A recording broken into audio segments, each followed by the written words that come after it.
Hi hello ನಮಸ್ಕಾರ friends, ಎಲ್ಲರಿಗೂ ಬರ್ರಿ ಫ್ರೆಂಡ್ಸ್. ಆಸೆ ಸೀರಿಯಲ್ನ ನಾಳಿನ ಸಂಚಿಕೆ ಸಂಪೂರ್ಣವಾಗಿ ನೋಡ್ಕೊಂಬರೋಣ ಇವತ್ತಿನ ವಿಡಿಯೋಸ್ನಲ್ಲಿ. ಈ ಕಡೆ ಛಾಯಾ ಅಂತೂ ಎಲ್ಲ ವಿಷಯನೂ ಹೇಳಿ ಹೊರಟೋಗಿರ್ತಾಳೆ. ಅಂದ್ರೆ ಅವಳು ದುಡ್ಡು ಕೊಟ್ಟಿರೋ ವಿಷಯ, ಪೊಲೀಸ್ ಸ್ಟೇಷನಲ್ಲಿ ಸೂರ್ಯ ಸೈನ್ ಮಾಡಿರೋ ವಿಷಯ ಪ್ರತಿಯೊಂದನ್ನು ಎಲ್ಲನೂ ಮನೆಯವ್ರಿಗೆ ಹೇಳ್ತಾಳೆ. ಮತ್ತು ಅವಳ ಫೋನ್ಪೇ ಮಾಡಿರ್ತಾಳಲ್ವ, ಆನ್ಲೈನ್ ಫೋನ್ಪೇ, ಅದನ್ನು ಕೂಡ ಎಲ್ಲರಿಗೂ ಹೇಳ್ತಾಳೆ. ಆವಾಗ ಶಾಂತಿ ಅಂತೂ ಫುಲ್ ಶಾಕಾಗಿ ಹೋಗಿರ್ತಾಳೆ. ಈ ಕಡೆ ರಂಗನಾಥ್ ಸೂರ್ಯನಿಗೆ ತೊಗೊಂಡು ಬಾರೋ ಸೂರ್ಯ ಅಂತ ಹೇಳಿರ್ತಾರೆ. ಈ ಕಡೆ ಸೂರ್ಯ ರಂಗನಾಥ್ ಅವನ ಮಗನ್ನ ಕೇಳ್ತಾನೆ, ನಾನು ಏನಪ್ಪ ಕಡಿಮೆ ಮಾಡಿದ್ದೆ, ಅಂದ್ರೆ ನನ್ನ ಹಿರಿ ಮಗ ಅಂತ ಹೇಳಿ ನಿನ್ಗೆ ಎಲ್ಲದನ್ನು ಕೊಡಿಸ್ನಲ್ಲೋ, ನಾನು ನಿನಗೇನು ಕಡಿಮೆ ಮಾಡಿದ್ನೋ ಅಂತ ಹೇಳಿ ಈ ಕಡೆ ರಂಗನಾಥ್ ಎಲ್ಲನೂ ಕೇಳ್ತಿರ್ತಾನೆ ಮಗನಿಗೆ. ಈ ಕಡೆ ಸೂರ್ಯನಿಗೆ ತೊಗೊಂಡು ಬಾರೋ ಮಗನೇ ಅಂತ ಹೇಳಿದ ತಕ್ಷಣ ಸೂರ್ಯ ರೂಮ್ಗೆ ಹೋಗ್ಬಿಟ್ಟು ಬೆಲ್ಟನ್ನು ತೊಗೊಂಬರ್ತಾನೆ. ತೊಗೊಂಡು ಬಂದಿದ್ದ ತಕ್ಷಣ ಈ ಕಡೆ ಮನೋಜ್ ಮತ್ತು ರೋಹಿಣಿ ನೋಡಿಬಿಟ್ಟ ಬೆಲ್ಟ್ನ ನೋಡಿ ಫುಲ್ ಶಾಕ್ ಆಗಿರ್ತಾರೆ ಅವರು. ಫುಲ್ ಮೈಯೆಲ್ಲ ನೀರು ಬಿಟ್ಟಿರುತ್ತೆ, ಅವ್ರಿಗೆ ಬೆವ್ರು ಬಿಟ್ಟಿರ್ತದೆ. ಆ ರೀತಿ ಶಾಕ್ ಆಗಿರ್ತಾರೆ ಇಬ್ಬರು ಗಂಡ ಹೆಂಡತಿ ಅವರಂತೂ. ಯಾಕಂದ್ರೆ ಮಾಡಿರೋದು ತಪ್ಪು ಕೆಲಸ ಅಲ್ವಾ, ಅದಕ್ಕೆ ಫುಲ್ ಶಾಕ್ ಆಗಿರ್ತಾರೆ ರೀ. ಈ ಕಡೆ ಸೂರ್ಯ ಬೆಲ್ಟ್ನ ತೊಗೊಂಬಂದು ಅವ್ರ ಅಪ್ಪನ ಕೈಗೆ ಕೊಡ್ತಾನೆ. ಆ ಬೆಲ್ಟನ್ನ ರಂಗನಾಥ್ ಕೈ ಸುತ್ತಕೊಳ್ಳೋದನ್ನ ನೋಡ್ತಾ ಈ ಕಡೆ ಮನೋಜ್ಗಂತೂ ಚಳಿನೇ ಬಂದಿರುತ್ತೆ. ಈ ಕಡೆ ಶಾಂತಿ ರಂಗನಾಥ್ ಕೈನ ಹಿಡ್ಕೊಂಡು ಆ ಬೆಲ್ಟನ್ನು ರಂಗನಾಥ್ ಕೈಯಿಂದ ಶಾಂತಿ ಆ ಬೆಲ್ಟನ್ನು ಕಿತ್ಕೊಂಡಿದ್ದ ತಕ್ಷಣ ಮನೆಯವರೆಲ್ಲ ಏನು ಅನ್ಕೋತಾರಂದ್ರೆ ಇನ್ನೇನು ಮನೋಜನ್ ಹೊಡಿಬೋದು ಶಾಂತಿ ಅಂತೇಳಿ ಅವ್ರು ಅಂದ್ಕೊಂಡಿರ್ತಾರೆ. ಆದ್ರೆ ಆ ಬೆಲ್ಟನ್ನು ತೊಗೊಂಡು ಈ ಕಡೆ ಶಾಂತಿ ಕೈಗೆ ಸುತ್ಕೋತಾ ಇರ್ತಾಳೆ. ಈ ಕಡೆ ಶಾಂತಿ ಬೆಲ್ಟನ್ನ ಸುತ್ಕೊಳ್ಳೋದನ್ನು ನೋಡಿ ಮನೋಜ್ ಮತ್ತು ರೋಹಿಣಿಗಂತೂ ಕೈಕಾಲು ನಡ್ಕ ಶುರುವಾಗಿರುತ್ತೆ. ಯಾಕಂದರೆ ಯಾರಿಗೆ ಬಾರಿಸ್ತಾಳೆ ಅನ್ನೋ ಭಯ ಅವರಿಬ್ರಿಗೂ. ಈ ಕಡೆ ರೋಹಿಣಿ ಅಂತೂ ಫುಲ್ ಭಯ ಪಟ್ಕೊಂಡಿರ್ತಾಳೆ. ರೋಹಿಣಿ ಹತ್ರ ಬಂದು ಬೆಲ್ಟನ್ನು ಸುತ್ತಿ ಕೈಗೆ ರೋಹಿಣಿ ಹತ್ರ ಬಂದು ನಿಂತಿರ್ತಾಳೆ ಶಾಂತಿ. ಲೇ ಗುಂಗ್ರಿ ಅಂತ ಹೇಳ್ಬಿಟ್ಟು ನೋಡ್ತಿರ್ಬೋದು ನೀವು. ನೋಡ್ರಿ, ಬೆಲ್ಟನ್ನು ಸುತ್ಕೊಂಡು ಗುಂಗ್ರಿ ಅಂತ ಹೇಳಿ, ನಾನು ನಿನಗೆ ಏನೇ ಅನ್ಯಾಯ ಮಾಡಿದ್ದೆ ಗುಂಗ್ರಿ ಅಂತ ಹೇಳಿ ಶಾಂತಿ ಬಂದು ಫುಲ್ ಆವಾಜ್ ಹಾಕ್ತಿರ್ತಾಳೆ ರೋಹಿಣಿಗೆ. ರೋಹಿಣಿ ಅಂತೂ ಕೈಕಾಲು ನಡಗ್ತಿರ್ತಾವ, ಅಷ್ಟು ಶಾಕ್ ಆಗಿರ್ತಾಳೆ ರೋಹಿಣಿ ಅಂತ. ಯಾಕಂದ್ರೆ ಇಷ್ಟು ದಿನ ಶಾಂತಿ ಪ್ರೀತಿನ ನೋಡಿದ್ರು, ಆದ್ರೆ ಇನ್ನು ಮುಂದೆ ಶಾಂತಿ ದ್ವೇಷನ ನೋಡ್ತಿದ್ದಾಳೆ ರೋಹಿಣಿ. ಈ ಕಡೆ ರಂಗನಾಥ್ ಕಣ್ಣೀರು ಹಾಕ್ತಿರ್ತಾರೆ. ಶಾಂತಿ ಅಂತೂ ರೋಹಿಣಿಗೆ ಪ್ರಶ್ನೆ ಮೇಲೆ ಪ್ರಶ್ನೆ ಮಾಡ್ತಿರ್ತಾಳೆ, ನಾನು ನಿನಗೆ ಏನೇ ಕಡಿಮೆ ಮಾಡಿದ್ದೆ, ನಿನ್ನನ್ನು ಕಳ್ಸಿದ ಥರ ತಲೆ ಮೇಲೆ ಹೊತ್ಕೊಂಡು ಮೆರೆಸಿದ್ನಲ್ಲೇ ಅಂತ ಹೇಳಿ. ಈ ಕಡೆ ರೋಹಿಣಿಗೆ ಅವಳು ಬಾರಿಸೋದನ್ನ ನೋಡಿ ರಂಗನಾಥ್, ಬೇಡ ಕಣೆ, ಹೆಣ್ಮಕ್ಳನ್ನ ಹೊಡಿಬಾರ್ದು ಅಂತ ಹೇಳಿ ರಂಗನಾಥ್ಗೆ ಹೇಳ್ತಾನೆ. ಹೇಳಿದ ತಕ್ಷಣ ಸುಮ್ಮನಿರ್ರಿ ಅಂತ ಹೇಳಿಬಿಟ್ಟು ಬೆಲ್ಟಿಂದ ಬಾರಿಸ್ತಾ ಇರ್ತಾಳೆ ಹಿಗ್ಗ ಮುಗ್ಗ ರೋಹಿಣಿ. ಶಾಂತಿ ಅಂತೂ ನೋಡ್ತಿರ್ಬೋದು ಯಾವ ರೀತಿ ಬಾರಿಸ್ತಾ ಇದ್ದಾಳೆ ಬೆಲ್ಟನ್ನು ಹಿಡ್ಕೊಂಡು ಅಂತ. ಫುಲ್ ಜುಟ್ಟನ್ನು ಹಿಡ್ಕೊಂಡು ಗುಂಗ್ರಿ ಅಂತ ಹೇಳಿ ಬಾರಿಸ್ತಾನೆ ಇರ್ತಾಳೆ ಶಾಂತಿ ಅಂತೂ. ಮನೆಯವರೆಲ್ಲ ಎಷ್ಟಾದ್ ತಡೆಯೋದಕ್ಕೆ ಪ್ರಯತ್ನ ಪಟ್ಟರು ಅವಳು ತಡೆಯೋದೇ ಇಲ್ಲ. ಶಾಂತಿಗೆ ಅಷ್ಟೊಂದು ಕೋಪ ಬಂದಿರುತ್ತೆ. ಬೆಲ್ಟಿಂದ ಬಾರಿಸ್ತಾನೆ ಇರ್ತಾಳೆ. ಮನೋಜನ್ನ ಬಿಟ್ಟು ಹಿಗ್ಗ ಮುಗ್ಗ ಬಾರಿಸ್ತಿರ್ತಾಳೆ ರೋಹಿಣಿಯನ್ನು. ಯಾಕಂದರೆ ಮನೋಜಿನ ಹತ್ರಕ್ಕೆ ಹೋಗ್ತಿದ್ದಂಗೆ, ಅಮ್ಮ ನಾನು ಮಾಡಿರೋದಿಲ್ಲ ತಪ್ಪು, ರೋಹಿಣಿನೇ ಮಾಡಿರೋದು, ನಾನು ಮನೆಯವ್ರನ್ನ ದುಡ್ಡು ಕೊಡೋಣ ಅಂತ ಹೇಳಿದೆ, ರೋಹಿಣಿ ಬೇಡ ಅಂತ ಹೇಳಿರೋದು ಅಂತ ಹೇಳಿರ್ತಾನಲ್ವ. ಅದಕ್ಕೆ ಹಿಗ್ಗ ಮುಗ್ಗ ರೋಹಿಣಿನ ತರಿಸ್ತಿರ್ತಾಳೆ. ರೋಹಿಣಿ ಅತ್ತೆ ಕೈಯಿಂದ ಅತ್ತೆ ಅಂತ ಹೇಳಿ ಬೆಲ್ಟನ್ನ ಹಿಡ್ಕೊಂಡು ಅತ್ತೆನೇ ಪ್ರಶ್ನೆ ಮಾಡ್ತಾಳೆ, ಯಾಕತ್ತೆ ನೀವು ನನ್ನ ಮೇಲೆ ಕೈ ಮಾಡ್ತಿದ್ದೀರಾ ಅಂತ ಹೇಳಿ. ಏನೇ ಇಷ್ಟೆಲ್ಲ ಆದರೂ ನೀನು ನನ್ನನ್ನೇ ಪ್ರಶ್ನೆ ಮಾಡ್ತೀಯಾ ಅಂತ ಹೇಳಿ ಈ ಕಡೆ ಶಾಂತಿ ಕೇಳ್ತಾಳೆ. ಹೌದು ಅತ್ತೆ, ನಾನು ಮಾಡಿರೋದು ತಪ್ಪೆ, ಆದರೆ ಅದರಲ್ಲಿ ಏನು ಅನ್ಯಾಯ ಇದೆ, ಎಲ್ಲರೂ ನನ್ನ ಗಂಡನ್ನ ಕೆಲ್ಸಕ್ಕೆ ಬಾರ್ದವನು, ಪಾರ್ಕಲ್ಲಿ ಕೂತ್ಕೊಳ್ಳೋನು ಅಂತೇಳಿ ಈ ರೀತಿ ಎಲ್ಲ ಕೆಟ್ಟದಾಗಿ ಮಾತಾಡ್ತಿದ್ರಲ್ವ, ಅದನ್ನೆಲ್ಲ ನಾನು ಹೇಗೆ ತಡ್ಕೊಂಡಿದ್ದೆ, ನಾನು ಹೇಗೆ ಸಹಿಸ್ಕೊಂಡಿದ್ದೆ ಅಂತ ಹೇಳಿ ಈ ಕಡೆ ಪ್ರಶ್ನೆ ಮಾಡ್ತಾಳೆ ರೋಹಿಣಿ ಶಾಂತಿಗೆ. ಅದಕ್ಕೋಸ್ಕರನೇ ಆ ನಾಲಾಯಕ್ ನಿನ್ನ ಮಗನಿಗೆ ನಾನು ಒಳ್ಳೇದಾಗಲಿ ಅಂತ ಹೇಳಿ ಬಿಸ್ನೆಸ್ ಹಾಕೋದಕ್ಕೆ ಸಹಾಯ ಮಾಡಿತ್ತಪ್ಪ.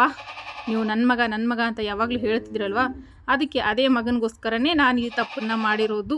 ಎಲ್ಲರ ಮುಂದೆ ಅವರು ಕೂಡ ಒಳ್ಳೆಯವರಾಗಲಿ, ಮುಂದೆ ಬರಲಿ, ಎಲ್ಲರ ಮುಂದೆ ಕಾಲರ್ ಎತ್ತಿ ಮೆರಿಲಿ ಅಂತ ಹೇಳಿ ಈ ರೀತಿ ಮಾಡಿರೋದು ಅಂತ ಹೇಳಿ ರೋಹಿಣಿ ಹೇಳ್ತಿರ್ತಾಳೆ. ಈ ಕಡೆ ಸೂರ್ಯ ಬಂದು ಬೇಡ ಅಮ್ಮ ಹೊಡಿಬೇಡ ಅಂಥೇಳಿ, ಸಕ್ಕರೆ ಹೊಡಿಬೇಡ ಅಂಥೇಳಿ ತಡಿತಾನೆ ಶಾಂತಿ ಹೊಡೆಯೋದನ್ನು. ಆದರೂ ಕೂಡ ಶಾಂತಿ ನಿಲ್ಲಿಸೋದೇ ಇಲ್ಲ, ಯಾರು ಹೇಳಿದ್ರು ಬಾರಿಸ್ತಾನೆ ಇರ್ತಾಳೆ, ಪ್ರಶ್ನೆ ಮಾಡ್ತಾನೆ ಇರ್ತಾಳೆ. ನಾನು ಮಾಡಿರೋದು ಯಾವುದೇ ರೀತಿ ತಪ್ಪಲ್ಲ, ನೀವು ನಿಮ್ಮ ಮಗನ್ನ ಬೆಳೆಸೋದ್ರಲ್ಲಿ ನೀವು ತಪ್ಪು ಮಾಡಿರೋದು ಅಂತ ಹೇಳಿ ಶಾಂತಿಗೆ ಬೈತಿರ್ತಾಳೆ ರೋಹಿಣಿ. ಯಾಕಂದರೆ ನೀವೇ ಸರಿಯಾಗಿ ಬೆಳೆಸಿಲ್ಲ ನಿಮ್ಮ ಮಗನ್ನ ಅಂಥೇಳಿ ಇಲ್ಲಿ ಶಾಂತಿನ ಪ್ರಶ್ನೆ ಮಾಡ್ತಿರ್ತಾಳೆ ರೋಹಿಣಿ. ಶಾಂತಿನ ಪ್ರಶ್ನೆ ಮಾಡೋದ್ರಲ್ಲಿ ತಪ್ಪೇ ಇಲ್ಲ, ಯಾಕಂದ್ರೆ ಮಗ ಅಂತ ಅಂದ್ಕೊಂಡು ಅಷ್ಟೊಂದು ಮುದ್ದು ಮಾಡಿ ಬೆಳೆಸಿರ್ತಾಳೆ ಶಾಂತಿ. ಹಾಗಾಗಿ ಆ ಮಗ ಈ ರೀತಿ ಹಾಳಾಗಿರ್ತಾನೆ. ಅದೇ ಸೂರ್ಯನ ದ್ವೇಷ ಮಾಡಿದ್ರು ಕೂಡ ಸೂರ್ಯ ಒಳ್ಳೆ ಮನಸ್ಸಿಂದ ಎಲ್ಲರಿಗೂ ಒಳ್ಳೆಯದನ್ನೇ ಮಾಡ್ತಾ ಬರ್ತಿರ್ತಾನೆ. ಲೇ ಗುಂಗ್ರಿ, ನೀನು ನನ್ನನ್ನೇ, ನನ್ನ ಮಗನ ಸರಿಯಾಗಿ ಬೆಳೆಸಿಲ್ಲ ಅಂತ ಹೇಳ್ತೀಯೇನೆ ಅಂತ ಹೇಳಿ ಇಲ್ಲಿ ಶಾಂತಿ ರೋಹಿಣಿಗೆ ಪ್ರಶ್ನೆ ಮಾಡ್ತಾಳೆ. ಹೌದು, ನೀವು ಮಾಡಿರೋದು ತಪ್ಪೇ, ನಿಮ್ಮ ಮಗನ ನೀವು ಸರಿಯಾದ ರೀತಿಲಿ ಬೆಳೆಸಿಲ್ಲ, ಅದಕ್ಕೆ ನಾನು ನಿಮ್ಮ ಮಗನಿಗೋಸ್ಕರನೇ ತಾನೇ ಇಷ್ಟೆಲ್ಲ ಮಾಡಿರೋದು ಅಂತ ಹೇಳಿ ಇಲ್ಲಿ ಹೇಳ್ತಿರ್ತಾಳೆ. ಈ ಕಡೆ ಅಂತಂದ್ರೆ ಮೀನಾ ತಡಿತಾಳೆ ಅವ್ರ ಅತ್ತೆ ಅಂತ ಹೇಳಿ. ಇನ್ನು ಒಂದೇ ಒಂದು ಏಟು ರೋಹಿಣಿ ಅವ್ರ ಮೈ ಮೇಲೆ ಬಿದ್ದರೆ ನಾನಂತೂ ಸುಮ್ಮನೆ ಇರೋದಿಲ್ಲ ಅಂತ ಹೇಳಿ ಈ ಕಡೆ ಶಾಂತಿನ ಆವಾಜ್ ಹಾಕ್ತಾಳೆ ಮೀನಾ.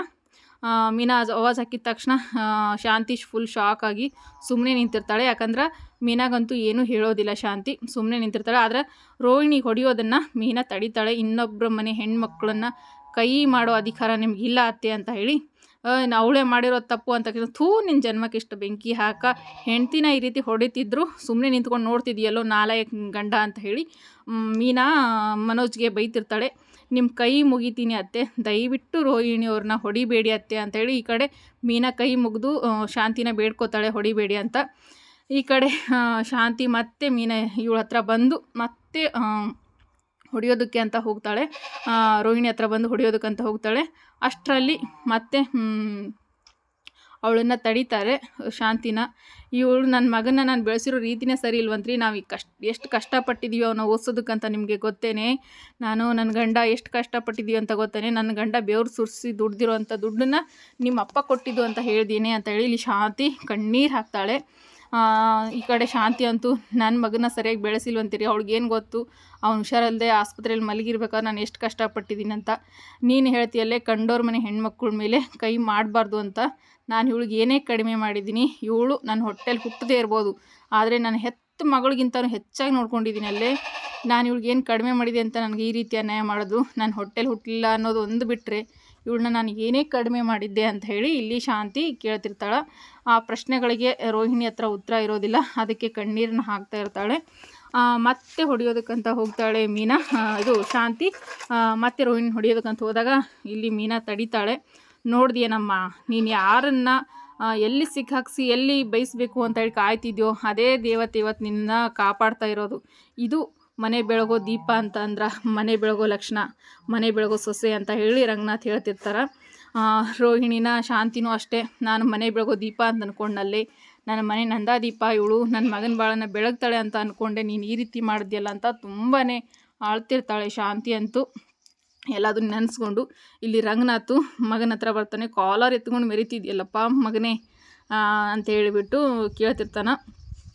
ರಂಗನಾಥ್ ಕೇಳೋ ಪ್ರಶ್ನೆಗಳಿಗೆ ಯಾರ ಹತ್ರನೂ ಉತ್ತರನೇ ಇರೋದಿಲ್ಲ ಇವ್ರ ಹತ್ರ. ನಾನೇನು ಮಾಡಿಲ್ಲಪ್ಪ, ಎಲ್ಲ ಮಾಡಿರೋದು ರೋಹಿಣಿ ಅಂತ ಹೇಳಿದ ತಕ್ಷಣವೇ ರಂಗನಾಥ್ಗಂತೂ ಫುಲ್ಲು ಕೋಪ ಬಂದುಬಿಡುತ್ತೆ. ಇದರಲ್ಲಿ ನಂದೇನೂ ತಪ್ಪಿಲ್ಲಪ್ಪ ಅಂತ ಹೇಳಿ ಮನೋಜ್ ಹೇಳ್ತಿರ್ತಾನೆ ರಂಗನಾಥ್ಗೆ. ಆವಾಗ ರಂಗನಾಥ್ ಕೋಪ ಬಂದು ಮತ್ತೆ ಹೊಡೆಯೋದಕ್ಕೆ ಹೋಗ್ತಾರೆ ರಂಗನಾಥು.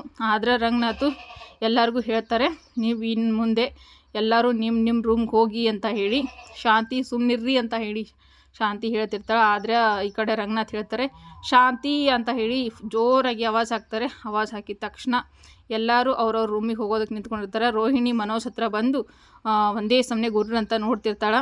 ಎಲ್ಲರೂ ಅವ್ರವ್ರ ರೂಮಿಗೆ ಹೋಗ್ತಾರೆ. ಹೋದ್ಮೇಲೆ ಈ ಕಡೆ ರಂಗನಾಥು ಅವ್ರ ರೂಮಿಗೆ ಹೋಗ್ತಾರೆ. ಮನೋಜು ಕೂಡ ಮೆಲ್ಲಗೆ ಅವ್ನ ರೂಮಿಗೆ ಹೋಗಿರ್ತಾನೆ.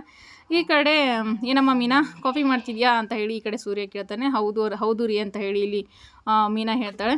ಕಾಫಿ ಮಾಡ್ತಿರ್ತಾಳೆ ಮೀನಾ. ಏನಮ್ಮ ಇದು ದೊಡ್ಡ ಸುನಾಮಿನೇ ಬಂದು ಸುಂಟ್ರಗಳ ಸುನಾಮಿ ಬಂದು ಹೋದಂಗೆ ಆಯ್ತಲ್ವಾ ಮನೆಯಲ್ಲಿ ಅಂತ ಹೇಳಿ ಮೀನಾನ ಪ್ರಶ್ನೆ ಮಾಡ್ತಾನೆ ಸೂರ್ಯ. ಹೌದು ರೀ ಅಂತ ಹೇಳಿ ಈ ಕಡೆ ಮೀನಾ ಹೇಳ್ತಾಳೆ. ಶಾಂತಿ ಇಷ್ಟೊಂದು ರಾಂಗ್ ಆಗ್ತಾರೆ ಅಂತ ನಾನು ಅಂದ್ಕೊಂಡೇ ಇರಲಿಲ್ಲ ಕಣಮ್ಮ ಅಂತ ಹೇಳಿ, ಅಂದ್ಕೊಂಡಿರಲಿಲ್ಲ ರೀ, ಅತ್ತೆಗೂ ಇಷ್ಟೊಂದು ಕೋಪ ಬರುತ್ತಾ ಅಂತ ಹೇಳಿ ಈ ಕಡೆ ಮೀನಾ ಕೇಳ್ತಾನೆ. ನನಗೆ ಗೊತ್ತಿತ್ತು ಕಣೆ ಇದು ಆಗುತ್ತೆ ಅಂತ ಹೇಳಿ ಈ ಕಡೆ ಸೂರ್ಯ ಹೇಳ್ತಾನೆ. ಇಷ್ಟು ಆಟ ಆಡಿಬಿಟ್ಟಿದ್ದಾಳೆ ಪೌಡ್ರಮ್ಮ ಅಂಥೇಳಿ ಇಲ್ಲಿ ಸೂರ್ಯ ಹೇಳ್ತಿರ್ತಾನೆ. ಆದರೆ ಮೀನಾ ಹೇಳ್ತಾಳೆ ರೀ, ಒಂದು ಕೈಯಿಂದ ಚಪ್ಪಳೆ ಹೊಡೆಯೋದಕ್ಕಾಗುತ್ತಾ, ಇದರಲ್ಲಿ ಅವ್ರದ್ದು ಕೂಡ ತಪ್ಪಿದೆ ಅಲ್ವಾ ಅಂತೇಳಿ. ಹೌದು ಕಣೆ, ಇಬ್ಬರು ಸೇರಿನೇ ತಪ್ಪು ಮಾಡಿರೋದು ಅಂತ ಹೇಳ್ತಾರೆ. ಈ ಕಡೆ ಮನೋಜನಿಗೆ ಪ್ರಶ್ನೆ ಮಾಡ್ತಾಳೆ, ನೀವು ಅಷ್ಟೊಂದು ಹೊಡಿತಿದ್ರು ನನ್ನನ್ನಾಗ ತಡಿಬೇಕು ಅಂತೇಳಿ ಅನ್ನಿಸ್ಲಿಲ್ವಾ ರೀ ನಿಮಗೆ ಅಂತ.